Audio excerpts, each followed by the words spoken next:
You know that icy chill feeling in your mouth when you're chewing minty gum? Or the blistering, sweat-inducing heat you feel when you bite into a hot pepper?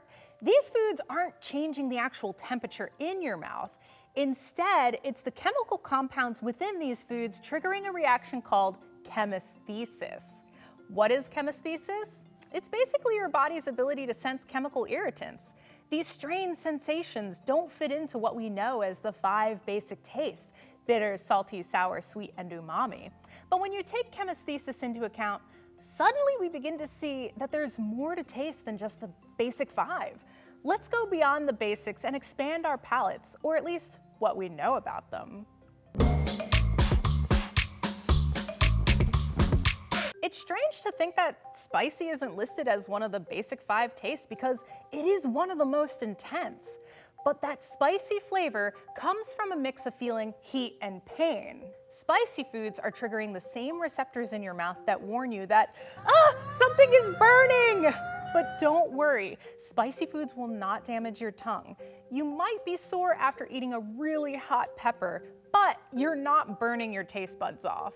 There are several chemical compounds that trigger the spicy sensation.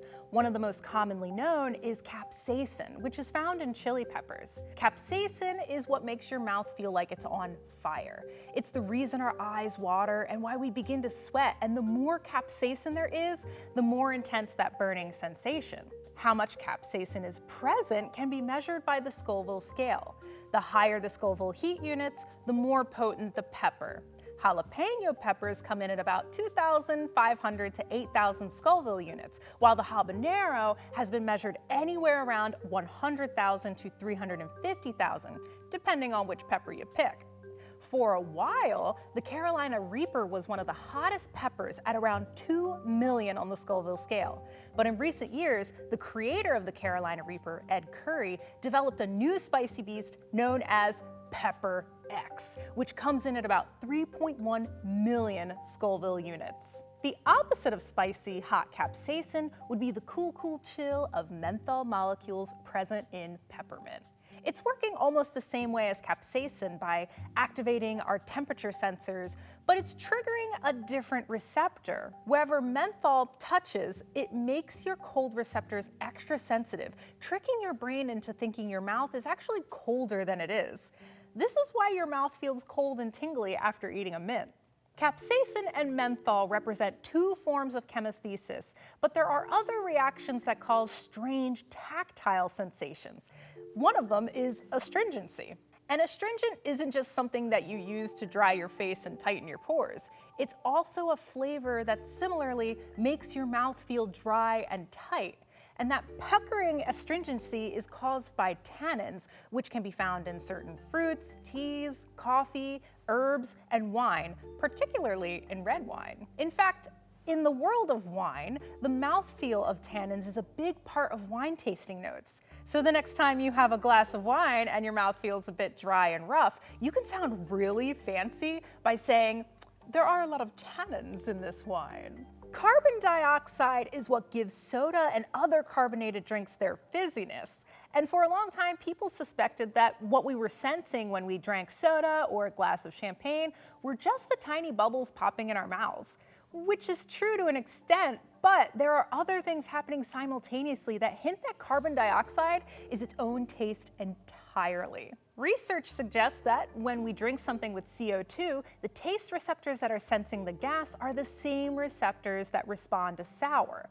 The sour receptors create an enzyme that converts the CO2 into bicarbonate ions and free protons. Those free protons are then detected by our sour sensing receptors in our taste buds. But why would humans need the ability to taste carbon dioxide?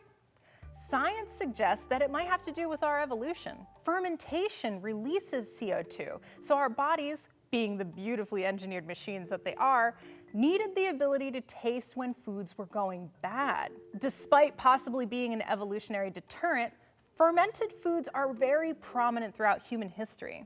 That's why we have things like wine, beer, bread, yogurt, sauerkraut, kimchi, and chocolate. Humans have been wrangling bacteria for millennia. The thing is, some of the foods and flavors we love the most are developed through fermentation and are possibly made more enjoyable thanks to the presence of CO2. And it's kind of fun to think that humans intentionally were like, fermentation can be bad, but if you get that bacteria just right, boom, flavor explosion. Flavor is complicated and impacted by a variety of sensory inputs, but if one thing is for sure, it's that eating is made a lot more enjoyable thanks to our ability to experience all of that variety. So, what describes you? Are you bitter, salty, sour, sweet, or umami? Tell us in the comments. If you're interested in more delicious history on Delishtory, go ahead and click that subscribe button on your screen. It's right there. Click on it. You know you want those notifications. You don't want to miss a moment of Delishtory. I promise you, it's gonna get fun. It's gonna be real fresh.